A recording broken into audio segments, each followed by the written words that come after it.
Hello and welcome to the LA Times weekly soccer newsletter. I'm Kevin Baxter, the Times soccer writer. Strap in since we've got a lot to cover today, starting with a brief reflection on the global reach of soccer and how that diversity makes the sport unique.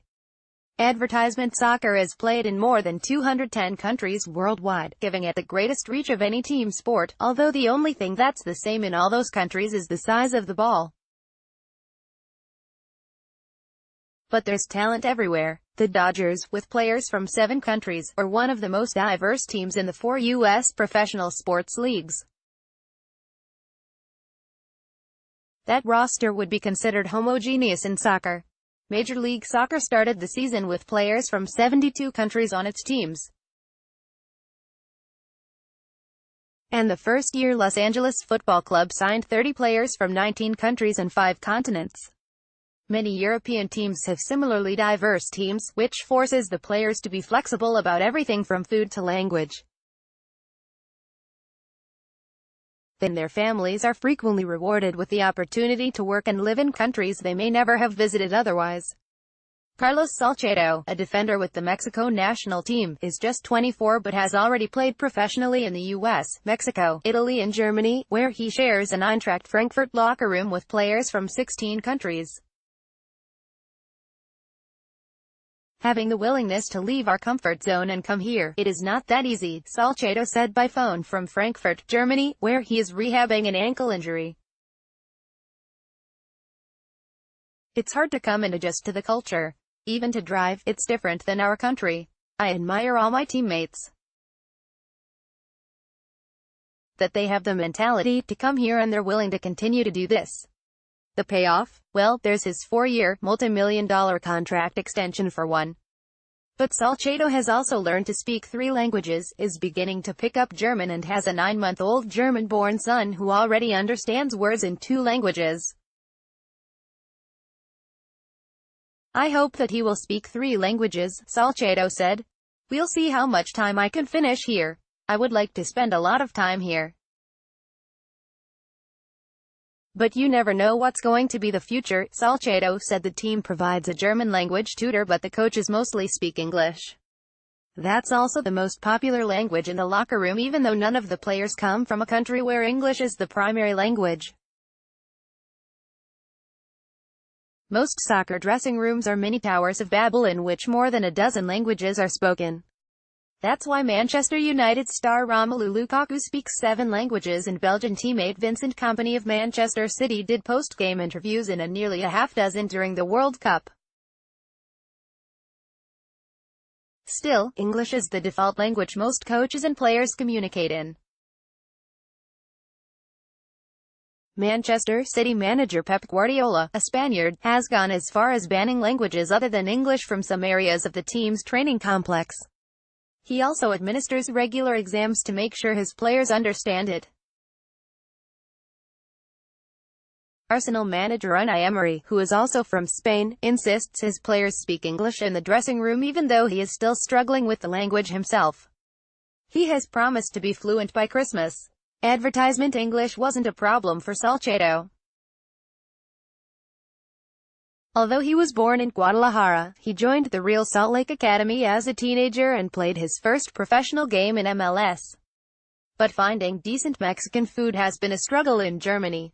Salcedo caught a break there, too, since Frankfurt is home to Germany's only Chipotle. American expats, including U.S. national team star Christian Pulisic, who plays for German club Borussia Dortmund, have been known to drive as long as 2 hours to visit the restaurant. I go once a week, Salcedo said. It's pretty authentic, so you're telling me there's a chance? The Galaxy's playoff hopes were faint at best heading into last Sunday's home date with the streaking Seattle Sounders. However, after responding with one of its most complete efforts of the season in a 3-0 victory, a way through to the postseason has opened up.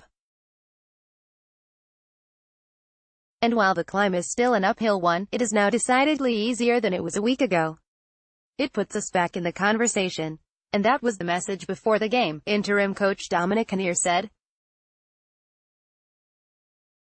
Let's not worry about what other teams are doing, let's try to get ourselves back into it. With a win, obviously the conversation changes a little bit. The 3 points lifted the Galaxy into 7th place in the Western Conference standings, a point ahead of the Vancouver Whitecaps, with 4 games remaining. Only the top 6 advanced to the playoffs, so the Galaxy will have to not only have to keep the Whitecaps, this week's opponents, in their rearview mirror, but they'll also have to pick off one other team as well. Here's how the top of the Western Conference table looks. Team PT's WLTGD Dallas 5-3-1-5-6-8-1-1, Sporting KC 5-1-1-5-8-6-1-8, LAFC 5-0-1-4-7-8-1-4, Portland 4-7-1-3-9-8-1, Real Salt Lake 4-5-1-3-1-1-6-0. Seattle 4-4-1-3-1-1-5-5, Galaxy 4-1-1-1-1-1-8-2, Vancouver 4-0-1-1-1-1-7-9. With just 12 points still to play for, the Galaxy have little chance of catching the top 3 teams in the conference, all of whom have played one fewer match. Seattle is the nearest playoff team, but the Galaxy are also unlikely to keep pace with the Sounders. Not only does Seattle also have a game in hand, but its remaining schedule is the easiest of any contender since none of its final 5 matches come against a team with more than 8 victories. That leaves Portland and Real Salt Lake. Both have played the same number of games as the Galaxy, 30. Both have a conference best 10 wins at home and both have won just 3 times on the road, worst among playoff hopefuls. Each will play twice on the road down the stretch, and between the two of them, they will face playoff contenders in 7 of their final 8 games. That opens up all kinds of possibilities for the Galaxy. Portland and Salt Lake will play each other twice, home and away. So if Salt Lake, which is just 4 points ahead of the Galaxy, loses both those games, it can finish with no more than 51 points. The Galaxy could match that with 3 wins and draw in its final 4. If Portland is swept, the Galaxy could get by the Timbers with 3 wins and a Portland loss to either Dallas or Vancouver. After their home match with Vancouver on Saturday, another must-win game, the Galaxy finished the season with road games at Kansas City and Minnesota and a home match against Houston. Advertisement: "We can't lose a game," Captain Ashley Cole said. "We have 4 games left and we are playing like it's the playoffs. There was no collusion, the votes are in, and for the first time in decade neither Cristiano Ronaldo nor Lionel Messi is the best soccer player in the world. But while the voting results may have surprised some, the right candidate won." On Monday in London, the FIFA Best Player award went to a deserving Luka Modric, who helped Real Madrid, and Ronaldo, to a 3rd consecutive Champions League title, then, 7 weeks later, literally carried Croatia into the World Cup final. Ronaldo was a distant second in the voting, followed by Liverpool's Mohamed Salah of Egypt and teenager Kylian Mbappé of Paris Saint-Germain and World Cup champion France. Messi was 5th. "This award is not just mine," Modric said in accepting the trophy. "It is my teammates from Real Madrid and Croatia." The women's vote was also surprising, with Brazil's Marta winning for the 6th time. In this case, the winner was not quite as deserving. Although Brazil won the Copa América Feminina and qualified for next summer's Women's World Cup, Marta scored just 7 times in 17 NWSL games with the Orlando Pride during the balloting period. DZ Sennefer Marosin of Olympique Lyon and the German national team finished second, 2 places ahead of American Megan Rapinoe. "Oh, say did you see? If you haven't seen or heard 7-year-old Malia Emma-Tiandra-Wijage's stirring rendition of the national anthem before Sunday's Galaxy game, you might want to consider checking your social media outlets more frequently. Or you can just click here."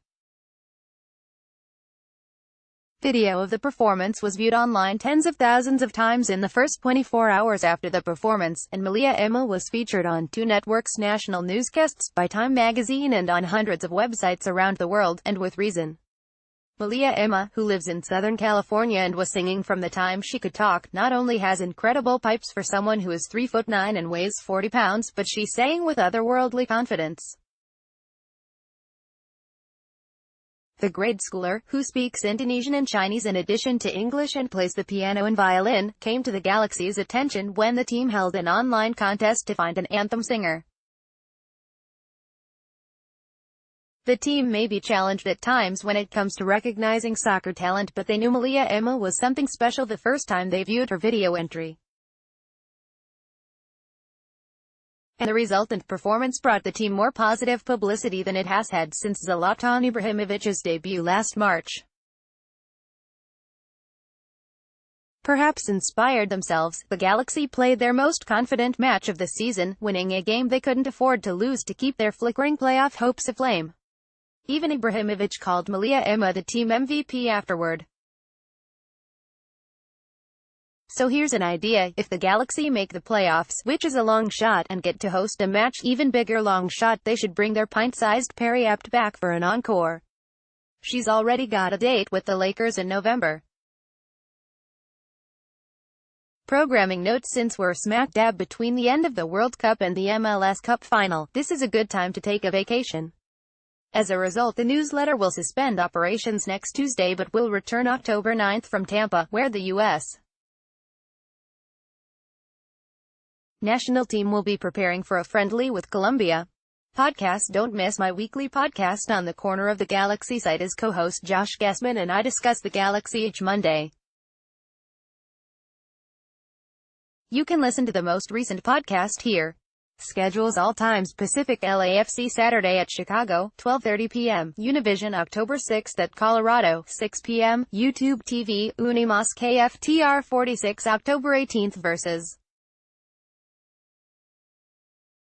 Houston, 7 p.m. YouTube TV, Unimas KFTR 46 October 21 vs. Vancouver, 2 p.m. YouTube TV, Unimas KFTR 46 October 28th at Sporting Kansas City, YouTube TV, Unimas KFTR 46 Galaxy Saturday vs. Vancouver, 7 p.m. Spectrum SN, Spectrum Deportes October 6 at Sporting Kansas City, 5:30 p.m. Spectrum SN, Spectrum Deportes October 21st at Minnesota, TBD. Spectrum SN, Spectrum Deportes October 28th vs. Houston, 1:30 p.m. Spectrum SN, Spectrum Deportes. Until next time, stay tuned for future newsletters. Subscribe here, and I'll come right to your inbox. Something else you'd like to see? Email me, or follow me on Twitter at Kabaxter11.